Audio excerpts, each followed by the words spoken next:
불모지의 나라에서 기적을 탄생시켰다고요? 이게 말이 됩니까?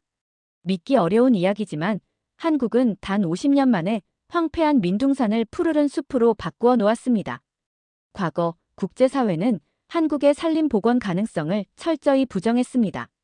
심지어 1969년 유엔 보고서에는 한국의 산림은 회복 불가능하다는 냉혹한 평가가 적혀 있었죠.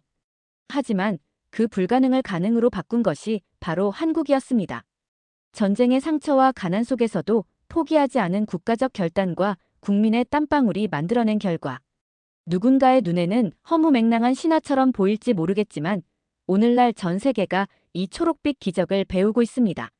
라고 말하는 미국의 환경 전문가가 있습니다. 대체 무슨 사연인지 오늘 사연 바로 시작하겠습니다. 안녕하세요. 저는 미국 산림청에 새롭게 합류한 환경 전문가 리사 밀러예요. 대학에서는 환경과학으로 박사 학위를 받았지만 주로 사막화 방지와 토양 복원을 연구해왔어요. 제가 맡게 된 첫 프로젝트는 염분이 높고 척박한 토양, 그리고 강수량이 적어 나무가 뿌리 내리기 힘든 지역을 숲으로 되살리는 일이었어요. 이론적으로는 자신이 있었지만 막상 현장에 들어와 보니 생각보다 훨씬 더 어려운 문제들이 많더라고요. 토양은 염분투성이에다 기온까지 낮아서 연구실에서 배운 대로만으로는 나무가 뿌리를 내리기 어려운 상황이었거든요. 그런데 얼마 전 회의 중에 한 동료가 보고서를 들고 와서 이렇게 말했어요. 리사, 한국의 사례를 한번 배워보는 게 어때? 한국? 제 머릿속에 떠오른 한국은 케이팝이나 김치 같은 문화 이미지뿐이었어요. 그런데 보고서 속 기적이라는 단어가 제 연구자의 본능을 자극했어요. 대체 어떤 과정을 통해 그런 변화를 이뤄냈는지 궁금하지 않을 수 없었죠.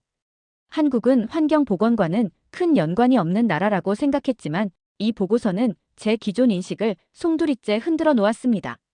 보고서 안에는 탄광 폐석지 복구를 위해 심을 나무를 찾던 우리에게 한국이 개발한 소나무가 성공 사례로 소개되어 있었습니다. 한국의 과학자들이 육종한 이 소나무는 성장이 빠르고 추위에도 강하다는 사실이었습니다. 실제로 이 소나무는 1960년대 후반부터 미국 미시간주의 폐석지 복원에 활용되었고 지금은 완전히 되살아난 숲으로 자리 잡았다는 보고가 이어졌습니다. 게다가 1969년 유엔 보고서에는 한국의 산림은 회복 불가능하다는 말까지 나왔어요. 그런데 지금은 국토의 70%가 숲으로 뒤덮여 있다니 도대체 이게 가능한 이야기일까? 리사, 한국의 산림 녹화 사례를 직접 확인해보는 건 어때?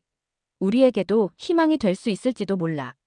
동료의 조언에 저는 직접 확인해야겠다는 결심이 들었습니다. 산림 녹화를 연구하는 사람이 세계에서 가장 성공적인 사례를 놓치면 안 되니까요. 결국 제 상사에게 한국 출장을 요청했어요. 직접 한국에 가서 그들이 어떻게 기적을 만들었는지 확인하고 싶습니다. 제 말에 상사는 미소를 지으며 고개를 끄덕였어요. 한국행 비행기에서 저는 차가운 공기와 함께 밀려오는 긴장감에 심호흡을 했어요. 아무리 그래도 좀 과장된 이야기겠지. 설마 산림 녹화로 세계를 놀라게 했다고. 제가 본 한국의 과거 사진과 현재 모습은 그야말로 극과 극이었거든요. 진실을 마주할 생각에 마음이 복잡했지만 다른 한편으로는 호기심이 가득했어요. 인천공항에 도착하자마자 첫 느낌은 의외였어요. 창밖으로 내다본 한국의 첫 모습은 깨끗한 도로와 멀리 펼쳐진 푸른 산들이었죠. 공항에서 저를 맞이한 한국산림청 관계자는 환하게 웃으며 제 손을 잡았어요. 어서 오세요, 리사 박사님. 한국의 산림 녹화 기적을 직접 보여드리겠습니다. 그들의 자신만만한 태도가 마음에 걸렸어요. 그래, 한번 봅시다. 정말 기적이라고 할 만한지. 처음에는 이런 생각이었어요. 차를 타고 숙소로 이동하며 보이는 한국의 산들은 마치 초록빛 융단을 깔아놓은 듯 푸르고 생기 넘쳤어요. 다음 날, 첫 방문지인 지리산 자락에 도착했어요. 저는 지리산 입구에서 숨을 크게 들이마셨어요. 맑고 청량한 공기가 폐 깊숙이 스며들어갔죠. 리사 박사님, 여기가 바로 과거 도벌이 극심했던 지리산입니다. 산림청 관계자의 설명을 들으며 나무들 사이를 천천히 걸었어요. 이제 막 기적을 확인하러 온 제겐 이 푸른 숲조차 불신의 대상이었죠. 하지만 얼마 지나지 않아 관계자가 제게 오래된 흑백 사진을 보여줬어요. 사진 속에는 메마르고 바스러질 듯한 민둥산이 나와 있었어요. 까지는커녕 나무 한 그루 찾아볼 수 없는 황량한 풍경에 말문이 막혔습니다. 이게 여긴가요? 네, 바로 이곳입니다. 당시엔 산이라는 말이 무색했죠. 나무를 심어봤자 뿌리를 내리기도 전에 사람들이 땔감으로 베어갔습니다. 저는 아무 말도 하지 못한 채 다시 숲을 둘러보았어요. 지금 제 발 아래 자라고 있는 나무들은 도대체 어떻게 이런 곳에서 자랄 수 있었을까? 문득 어린 시절 읽었던 벌거숭이 산의 슬픈 전설 같은 이야기가 떠올랐어요. 하지만 그건 가상의 세계였죠. 여긴 실제 역사였고 바로 제 앞에 펼쳐져 있었습니다. 50년 전 지리산은 전국에서 가장 심각한 도벌 지역이었어요. 나무를 베지 않으면 겨울에 살아남기 힘들었으니까요. 관계자의 말에 저는 할 말을 잃었어요. 다른 한편으로는 미안해지기 시작했죠. 무심코 한국의 산림녹화를 과장된 신화라고 치부한 제 자신이 부끄러웠어요. 그 후 우리는 산비탈로 이어진 좁은 길을 따라 올랐습니다.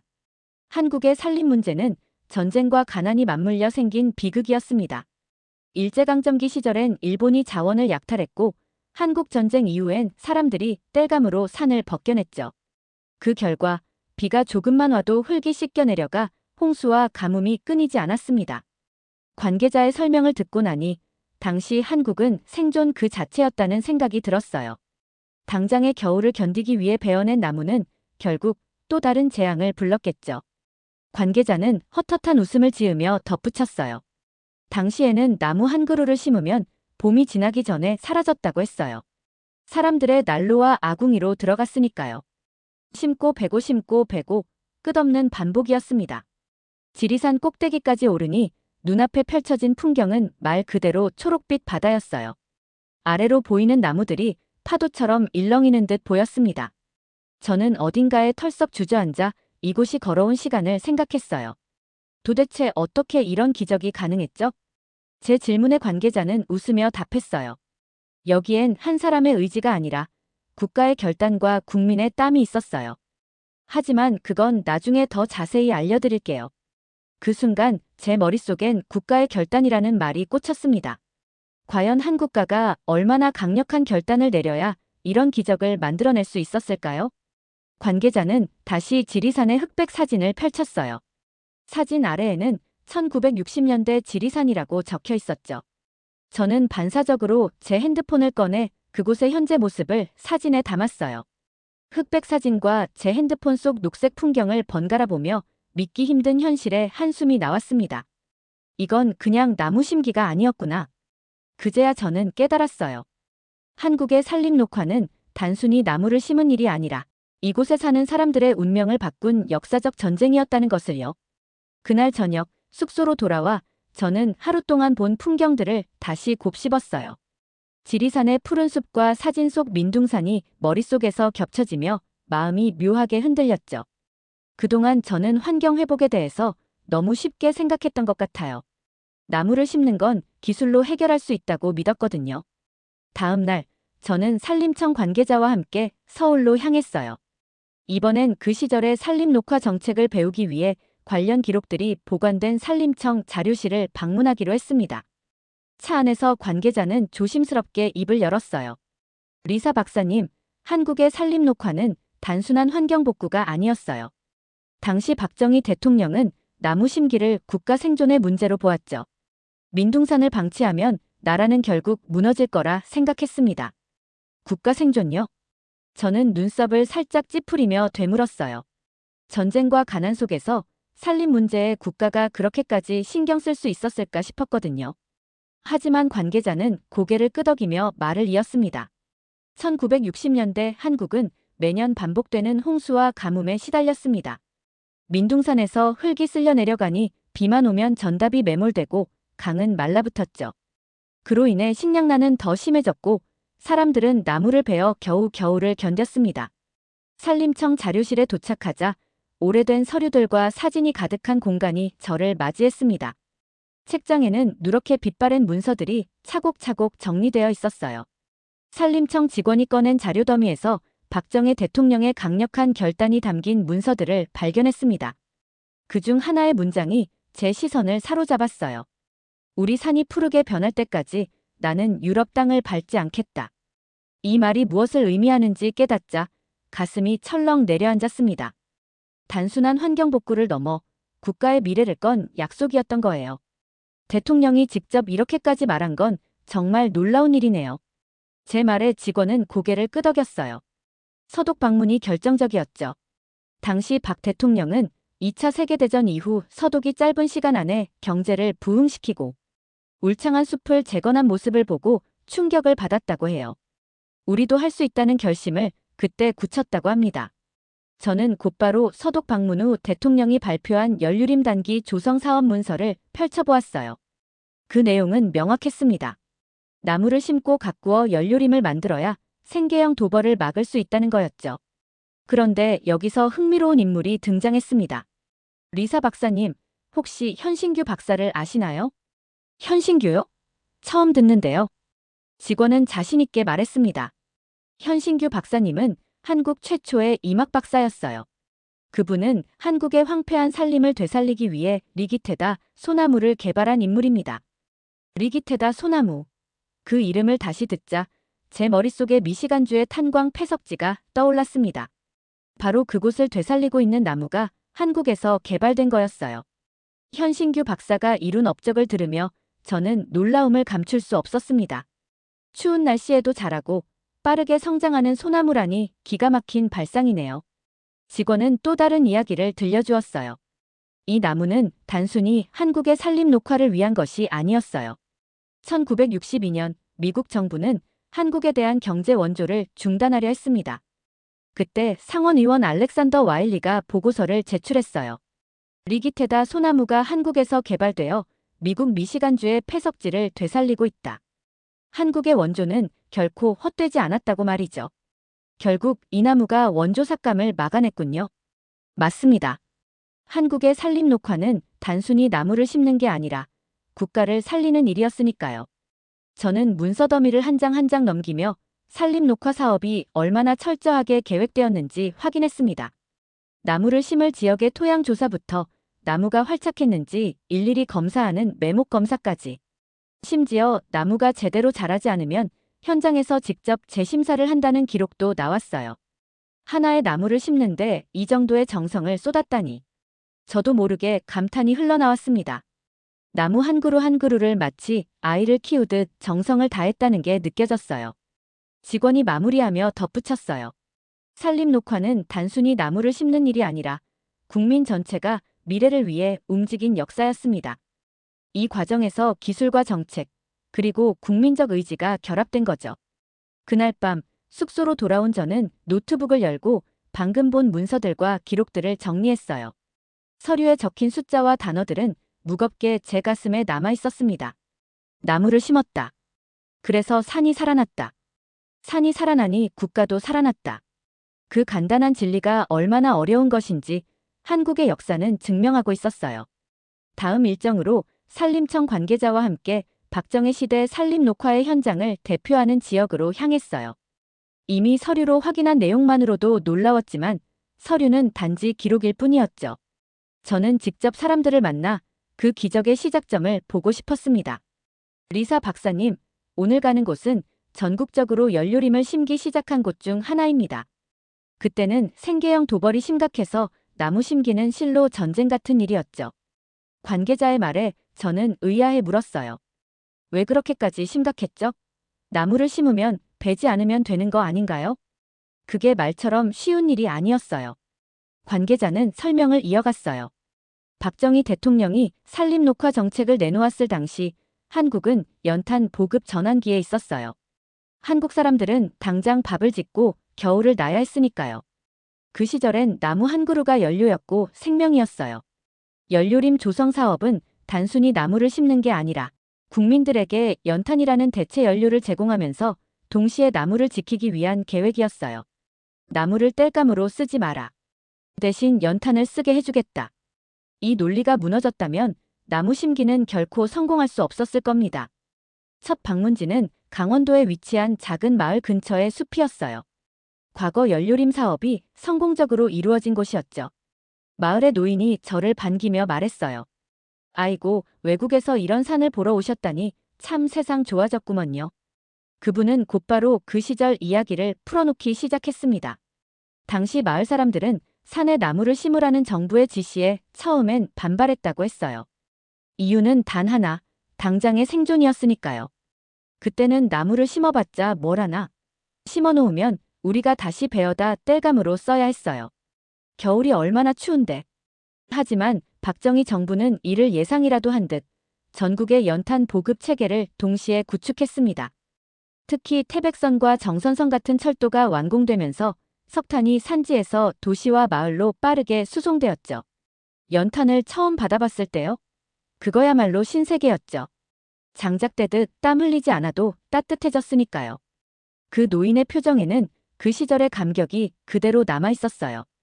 연탄은 마을 사람들의 삶을 바꿔놓았고 동시에 산을 보호하는 데 결정적 역할을 했습니다. 그때부터 본격적인 연료림 조성이 시작됐다고 했어요. 산림청 직원이 추가 설명을 덧붙였어요. 연료림이란 국민이 필요로 하는 땔감 문제를 해결하기 위해 빠르게 성장하는 나무를 심은 숲이었어요. 이게 가능했던 건 리기테다 소나무 같은 육종 기술 덕분이었죠. 마을의 한 할머니도 덧붙였어요. 나무를 심는 건 우리 손이었지만 그게 나라를 살리는 일이라고 생각하니까 더 열심히 했죠.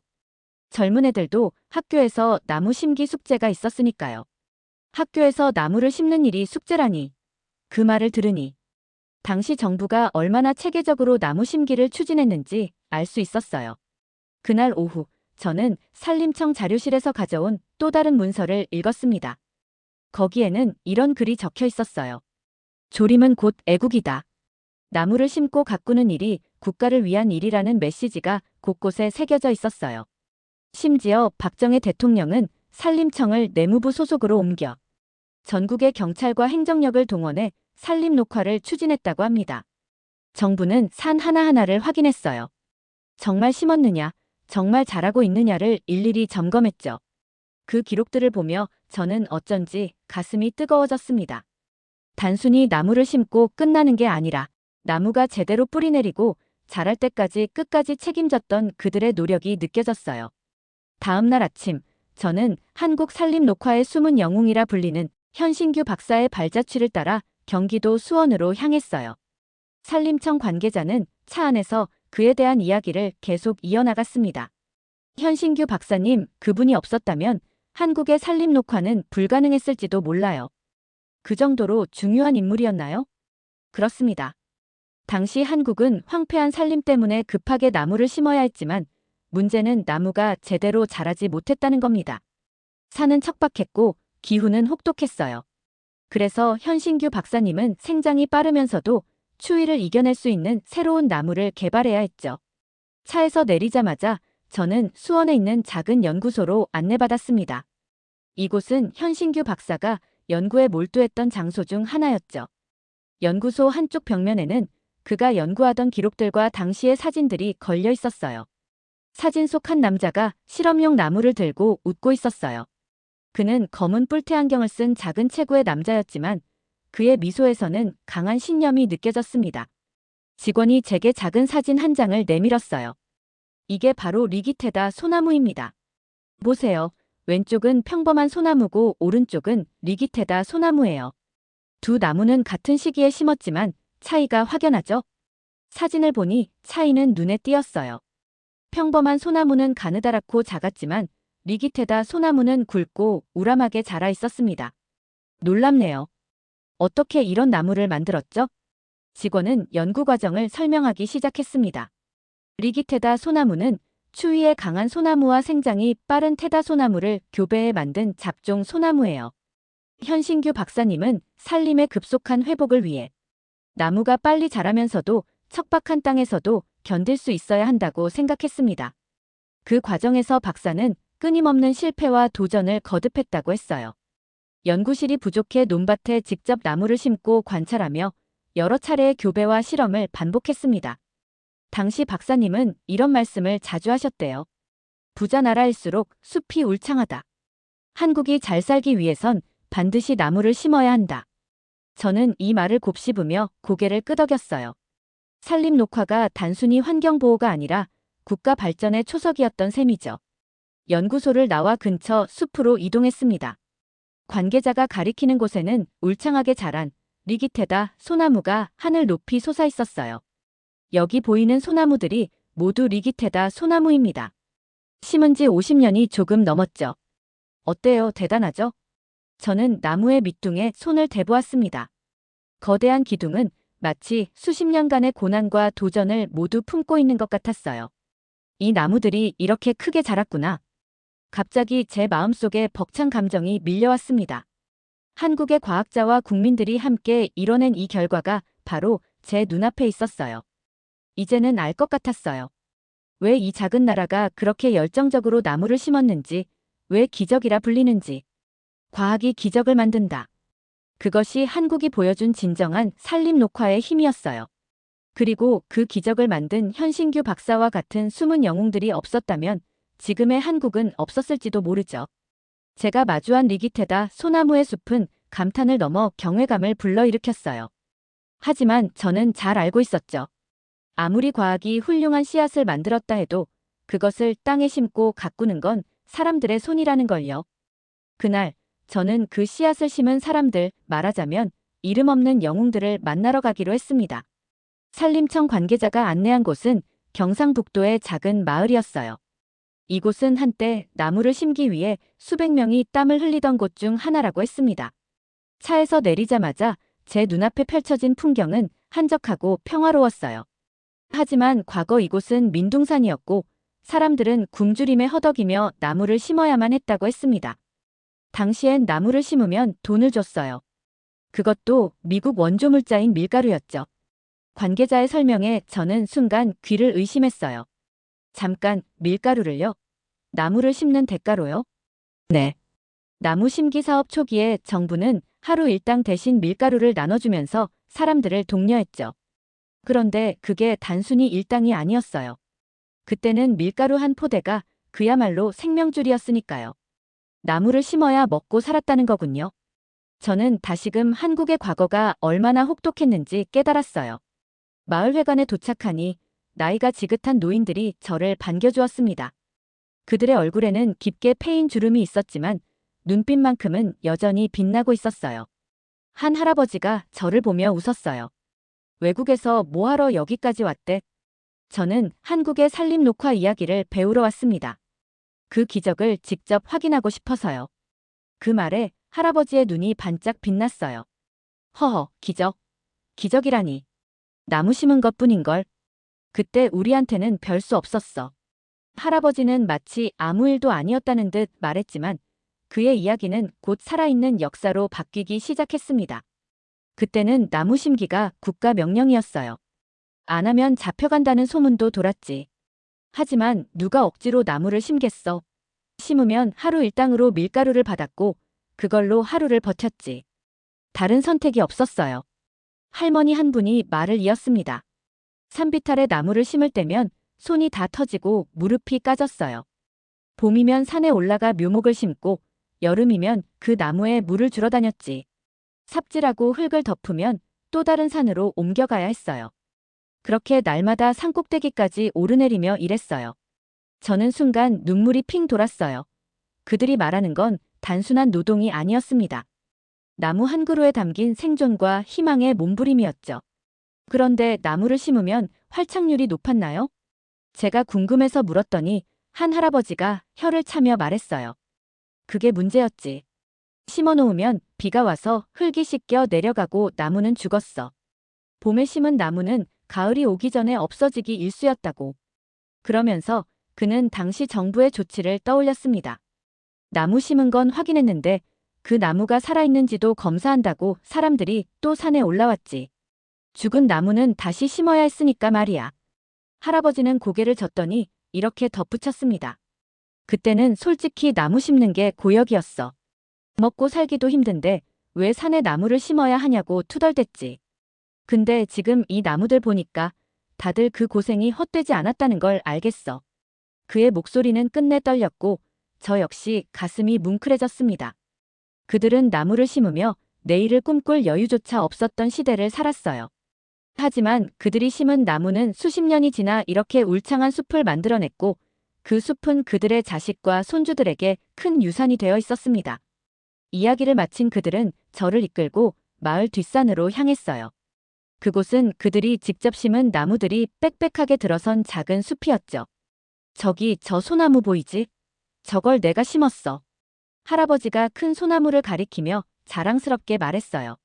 저는 나무에 다가가 조심스럽게 손을 대보았습니다. 나무는 굳건하게 뿌리를 내리고 하늘을 향해 곧게 자라 있었어요. 당신들이 심은 나무들이 결국 한국을 푸르게 만들었네요. 제가 그렇게 말하자 할머니 한 분이 환하게 웃으며 이렇게 말했어요. 응, 맞아. 그때는 몰랐지만 이제 와서 생각해보면 나무 심는 게 애국이었지. 산이 살아나니까 우리도 살 수 있었어. 돌아오는 길에 저는 깊은 생각에 잠겼어요. 나무 한 그루를 심는 일이 얼마나 힘든지, 그게 얼마나 의미 있는 일인지 이들만큼 잘 아는 사람은 없었을 겁니다. 그들은 생존 때문에 시작했지만 결국 그들의 손으로 기적을 만들어낸 영웅들이었어요. 차창 밖으로 보이는 산은 여전히 푸르렀습니다. 수십 년 전 그들이 심은 작은 묘목들이 이제는 어엿한 숲이 되어 그들 머리 위를 지키고 있었죠. 산은 그들을 배신하지 않았다. 그날 밤 저는 일기를 쓰며 이렇게 적었습니다. 기적은 혼자 이루어지지 않는다.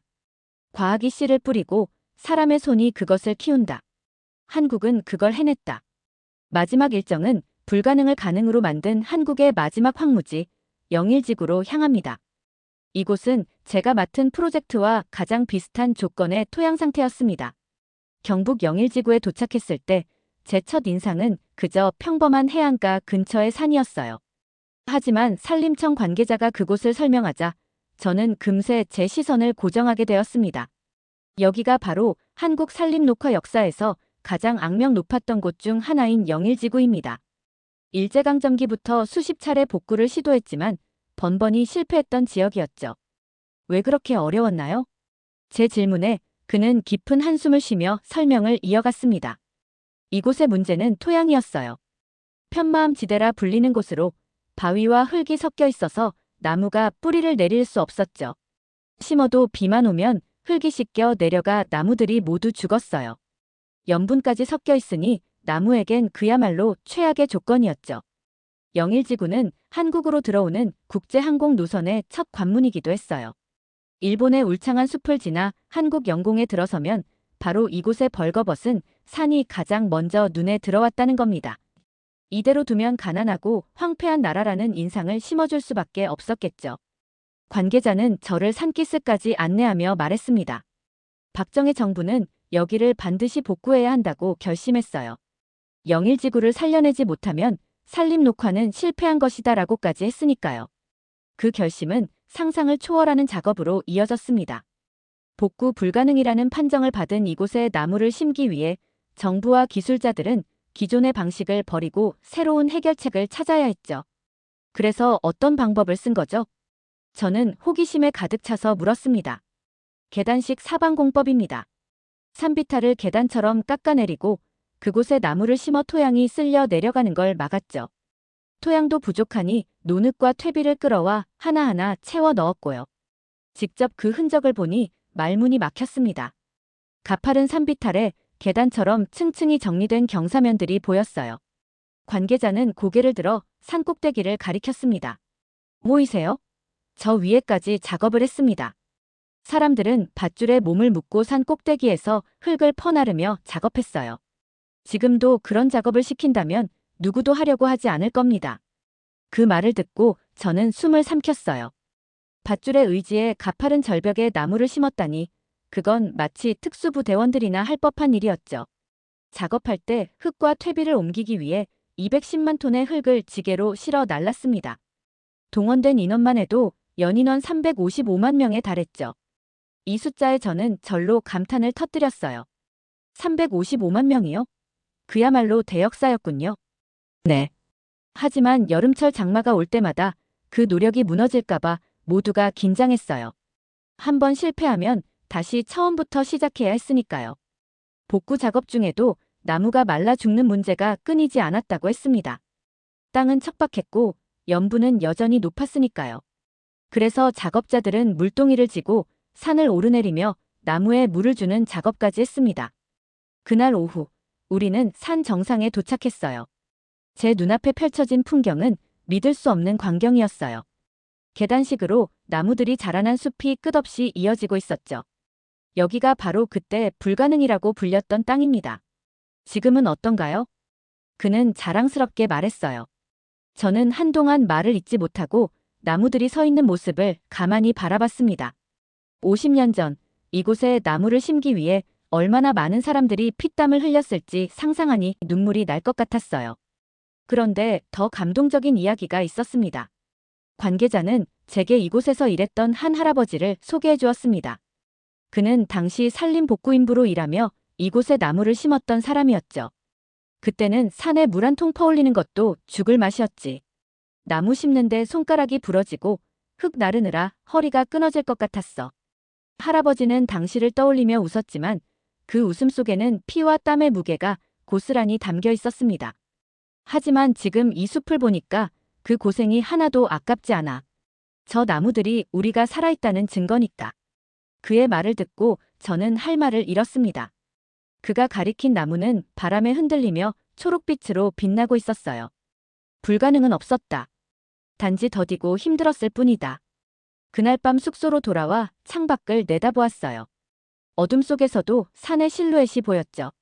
그곳엔 이제 푸르른 나무들이 자라 바람에 몸을 흔들고 있었습니다. 저는 생각했어요. 산림 녹화의 성공은 단순히 나무를 심은 게 아니었어요. 그것은 불가능에 도전한 사람들의 피땀과 의지, 그리고 반드시 해낸다는 믿음이 만들어낸 기적이었습니다. 모든 일정을 마치고 귀국하는 길, 비행기에 올라 창밖으로 펼쳐진 푸른 산맥을 보며 생각했습니다. 50년 전 민둥산이었던 이 땅이 이제는 초록빛으로 물들어 전 세계에 희망을 전하고 있다는 사실을요. 한국의 산림 녹화는 단순히 나무를 심는 일이 아니었습니다. 그것은 생존을 위한 도전이었고 미래를 위한 약속이었으며 모두의 손길로 이룬 기적이었습니다. 미국으로 돌아가면 한국이 보여준 기적을 본보기 삼아 더 많은 황무지를 숲으로 되살릴 방법을 찾을 겁니다. 저도 이런 기적의 한 부분이 되고 싶습니다. 이제 저는 확신합니다. 나무를 심는 일은 단순히 복원이 아니라 세대를 넘어서는 희망의 씨앗을 뿌리고 모두의 미래를 키우는 일이라는 것을요. 두 번째 사연 시작합니다. 한국의 기술력과 그 속에 담긴 사람들의 이야기는 단지 수치와 성과로만 설명할 수 없는 그 이상의 것입니다. 이들은 과거의 아픔을 딛고 일어나 지금도 여전히 미래를 향해 나아가고 있어요. 그리고 그 속에서 한국이 가진 특별한 정신이 빛나고 있습니다. 라고 말하는 독일 감독이 있습니다. 대체 무슨 사연일지 오늘 사연 바로 시작하겠습니다. 안녕하세요. 저는 마리안 카프만, 독일 베를린에서 다큐멘터리 감독으로 활동하고 있어요. 어느 날 제가 자주 가는 베를린의 작은 카페에서 낯선 멜로디가 들려왔어요. 익숙하지 않은 언어였지만 그 노래는 카페를 가득 채우며 젊은이들이 입을 맞추어 부르기도 했죠. 나중에야 그게 BTS의 음악이라는 걸 알게 되었어요. 그때부터 한국이라는 나라에 대한 호기심이 점점 커지기 시작했어요. K-팝이 어떻게 독일, 아니 전 세계에서 이렇게 큰 인기를 얻고 있는 걸까요?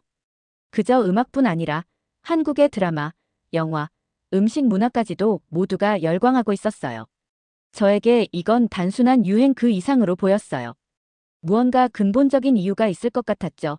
저는 음악이 그 나라의 문화를 대표한다고 생각해요.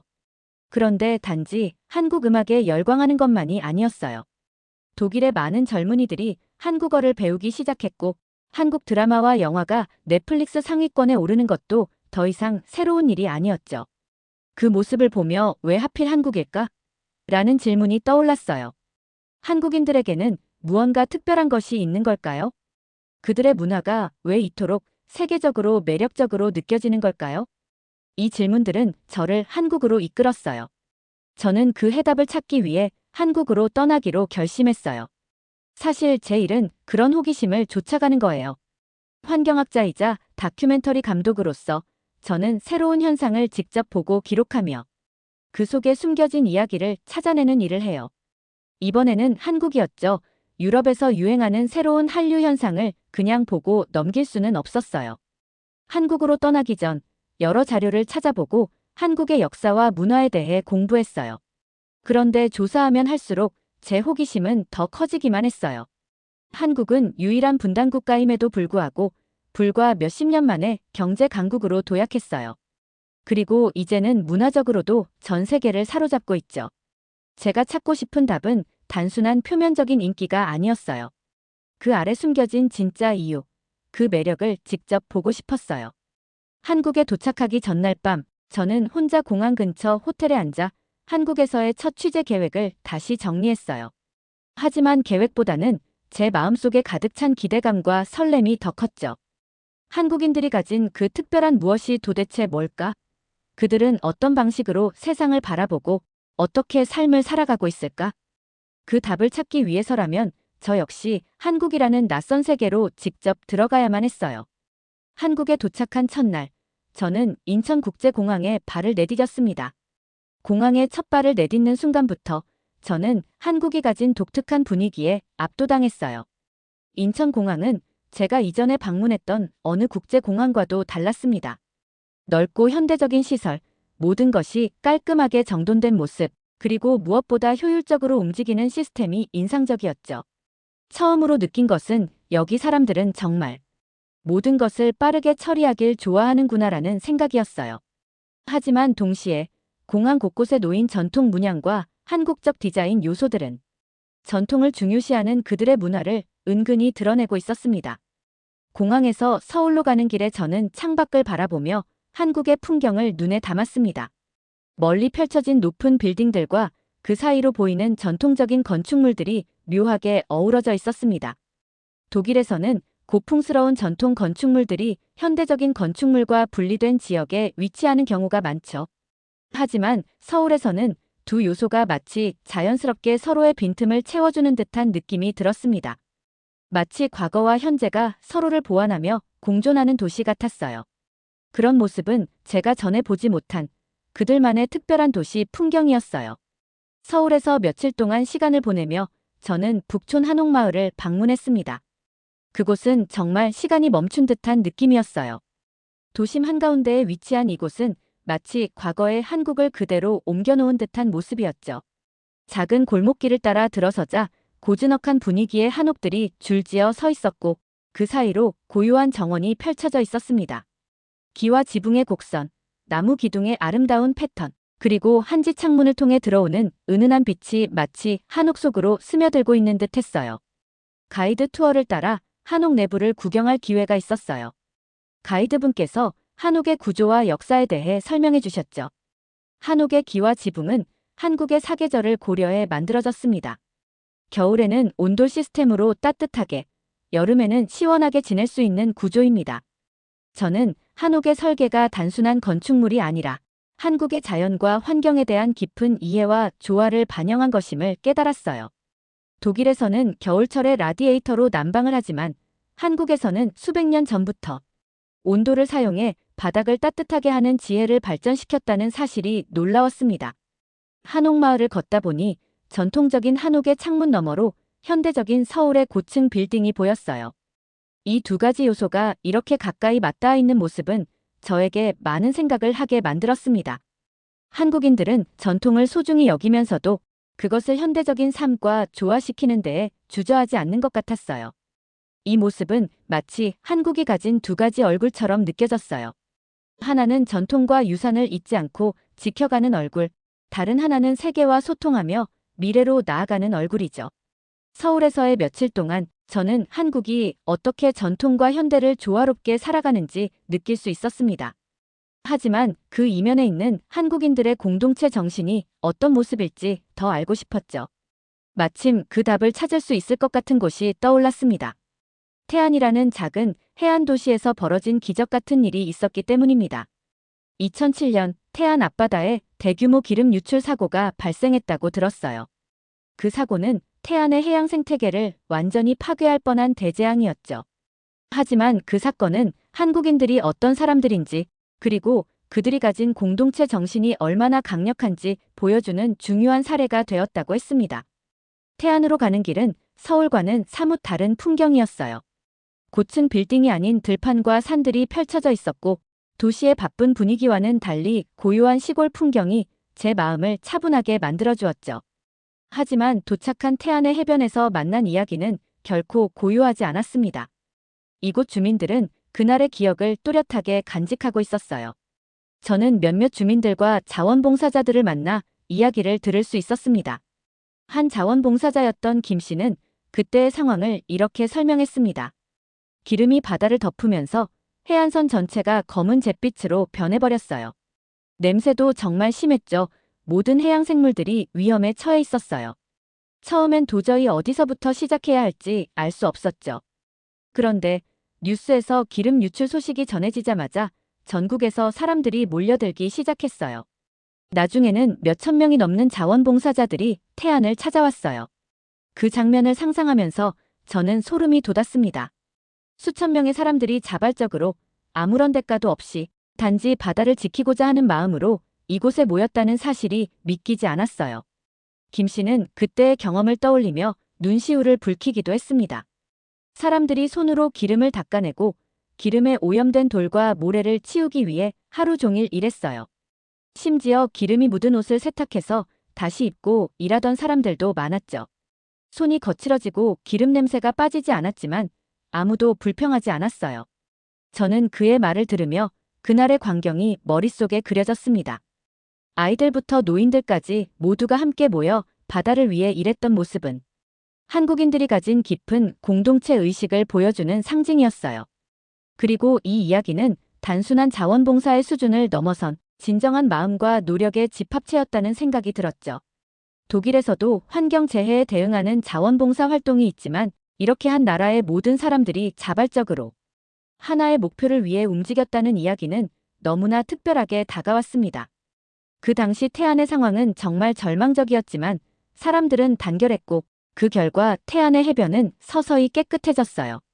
자원봉사자들의 노력 덕분에 오염된 바다를 살릴 수 있었고 마을 주민들은 다시 바다에서 생계를 이어갈 수 있게 되었습니다. 그들은 고마움과 뿌듯함을 동시에 느꼈다고 했어요. 이곳에서 만난 또 다른 주민은 그때 자원봉사자들이 남기고 간 작은 기념품들, 예를 들어 기름 없는 바다를 만들자라는 문구가 적힌 손수건이나 메모지를 아직도 간직하고 있다고 했어요. 그것은 단순한 물건이 아니라 그들이 함께 만들어낸 기적의 증거였습니다.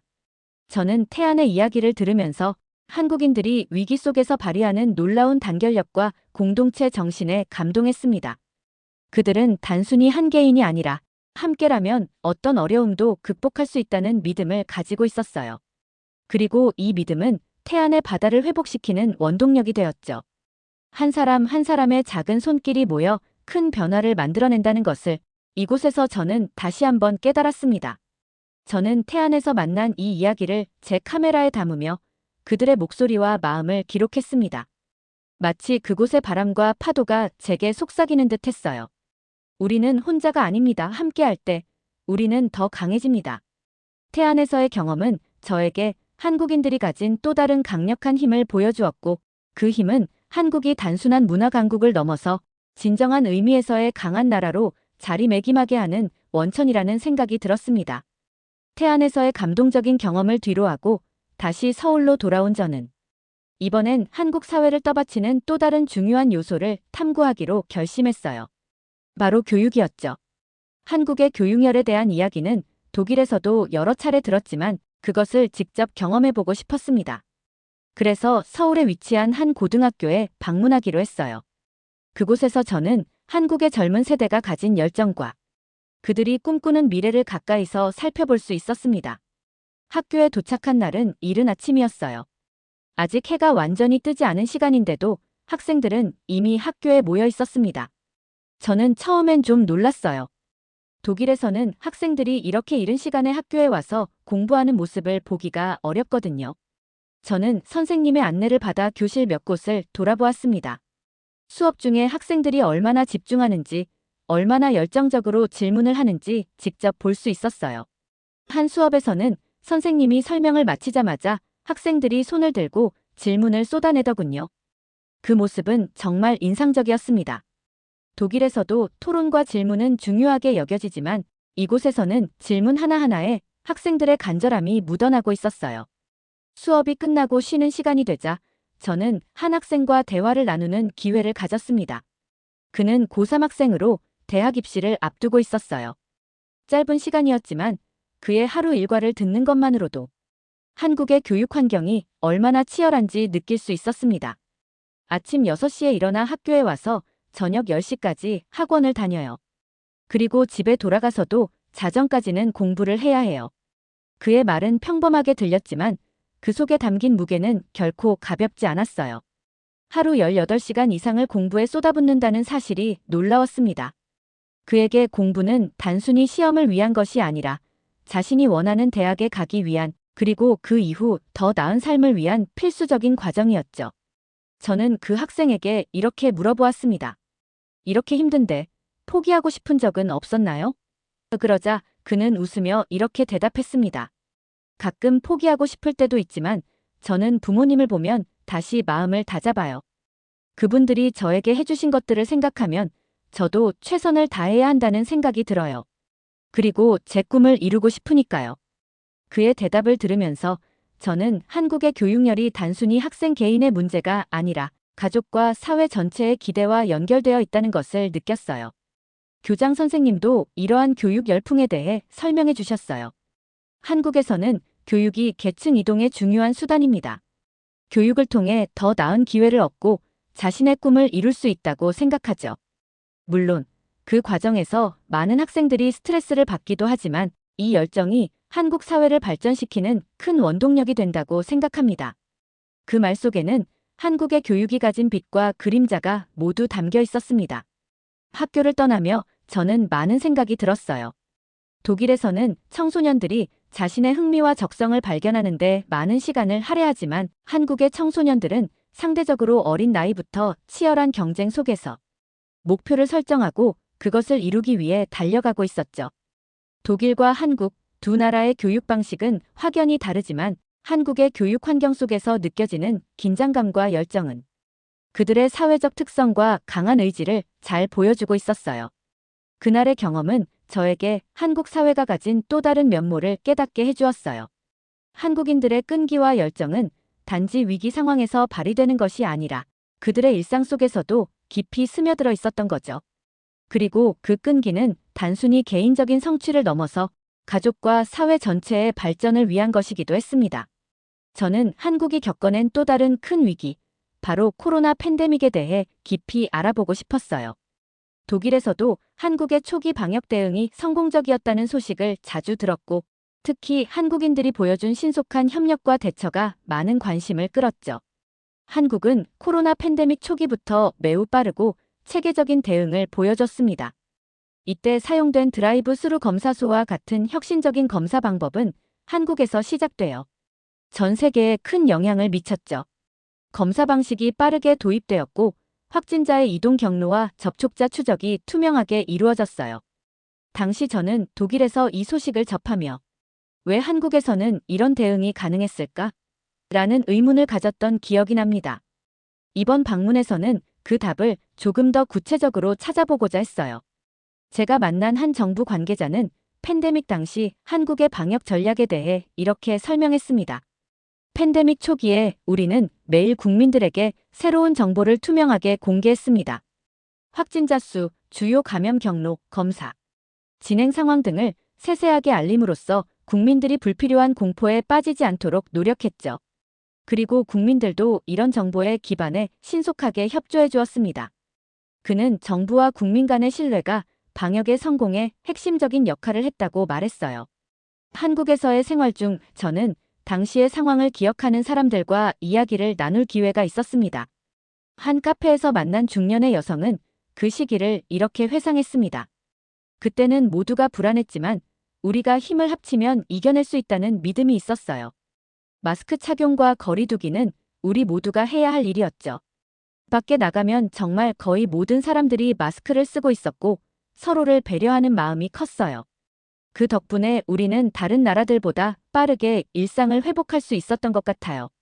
그녀의 말을 들으며 저는 코로나를 겪으며 한국인들이 보여준 강한 공동체 의식을 다시금 깨달았습니다. 거리두기와 자발적인 마스크 착용은 단순히 정부의 지시를 따르는 것이 아니라 서로의 안전을 위해 배려하고 협력하려는 마음에서 나온 것이었어요. 방역 당시의 경험은 한국 사회의 여러 면모를 드러냈습니다. 저는 과거의 기록을 통해 한국에서 시행되었던 드라이브스루 검사소의 도입 배경과 당시 상황에 대해 다시 한번 조사를 했습니다. 그 시스템은 단순한 검사 방식을 넘어 사람들의 안전과 편의를 모두 고려한 것이었고, 동시에 많은 사람들이 빠르게 협력해 작동할 수 있었던 것은 한국인들의 특유의 민첩함과 공동체 의식 덕분이었죠. 당시를 회고하는 한 의료진은 이렇게 말했습니다. 처음엔 많은 걱정과 불안이 있었어요. 하지만 우리만 잘하면, 우리 국민들이 잘 협력해준다면 이 위기를 빨리 극복할 수 있을 거라 믿었죠. 국민들이 적극적으로 검사를 받고 방역 지침을 따르는 모습을 보면서 큰 힘을 얻었습니다. 그의 말에서 저는 한국 사회가 위기를 어떻게 극복해 나갔는지를 엿볼 수 있었어요. 위기 속에서 한국인들은 공동의 목표를 향해 하나가 되었고, 그들이 가진 자부심과 연대감은 그들에게 큰 원동력이 되었던 것이죠. 서울의 거리에서 저는 이제 더 이상 드라이브스루 검사소를 볼 수 없었지만, 그 시기를 견뎌낸 사람들의 이야기 속에서 그 경험의 흔적을 느낄 수 있었습니다. 마스크를 벗고 다시 활기를 찾은 거리에는 한국인들이 이룬 작은 승리의 자취가 남아 있었어요. 이제 그들은 일상으로 돌아왔지만 당시의 경험은 그들에게 깊은 영향을 남겼다고 해요. 다시는 그런 일이 없었으면 좋겠지만, 만약 비슷한 위기가 또 온다면 우리는 또 이겨낼 수 있을 거라고 믿어요. 라는 말을 들었을 때 저는 한국인들이 가진 그 특별한 힘이 무엇인지 더욱 명확하게 알게 되었습니다. 코로나 팬데믹에서의 한국인들의 단결력과 협력을 경험한 후 저는 한국의 또 다른 측면, 바로 지역사회에서 펼쳐지는 협력과 상생의 모습을 탐구해 보고 싶었어요. 팬데믹 동안 한국인들이 보여준 상호협력의 정신이 그들의 일상 속에서 어떻게 작용하고 있는지, 그리고 그것이 지역사회의 복지와 어떻게 연결되는지를 직접 보고 싶었습니다.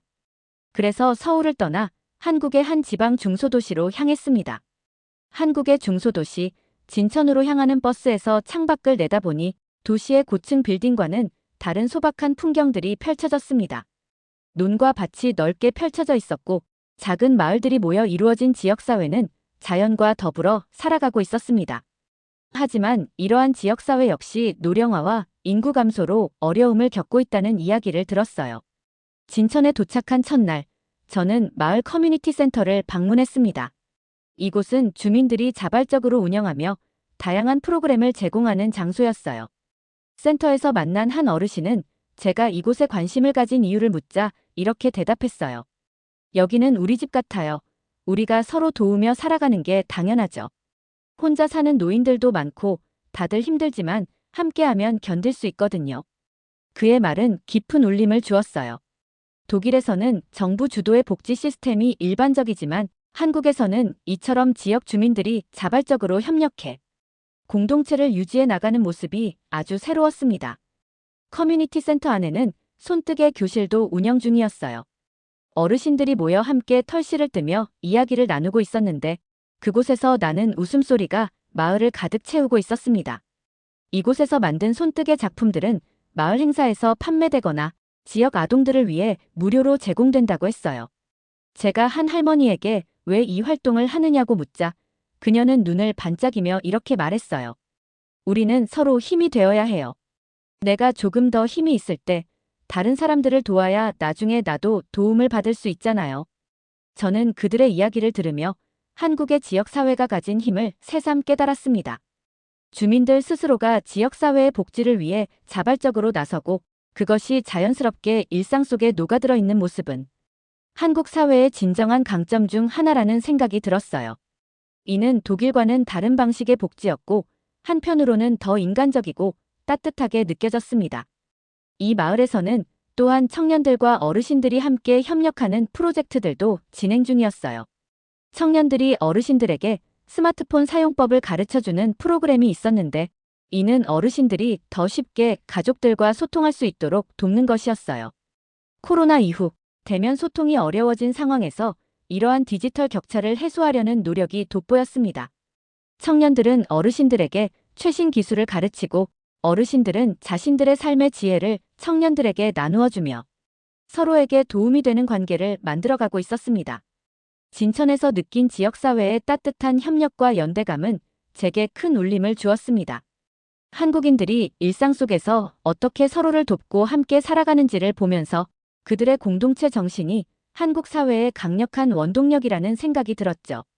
마지막으로 저는 한국이 가진 또 다른 중요한 측면, 바로 기술 발전과 혁신의 현장을 살펴보고 싶었습니다. 한국은 기술 강국으로 떠오르며 4차 산업혁명을 이끌어가는 나라 중 하나로 주목받고 있었죠.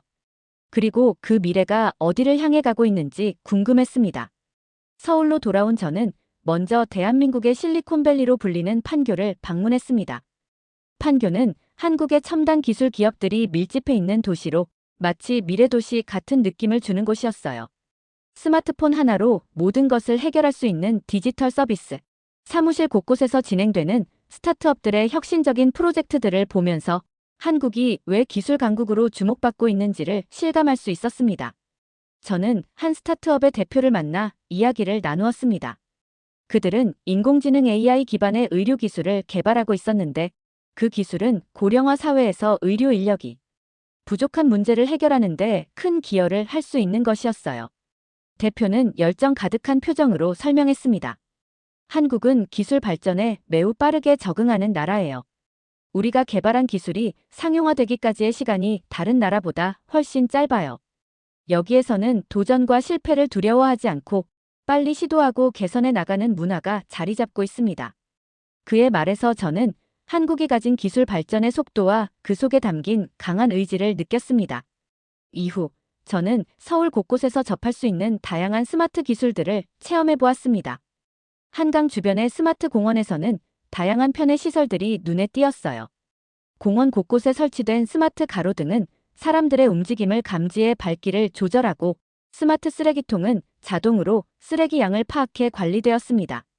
한강에서 자전거를 타고 스마트 센서가 설치된 길을 지나며 저는 한국인들이 기술을 일상 속에서 얼마나 자연스럽게 활용하고 있는지를 느낄 수 있었어요. 또한 한국은 지속 가능한 미래를 위한 친환경 기술 개발에도 힘쓰고 있었습니다.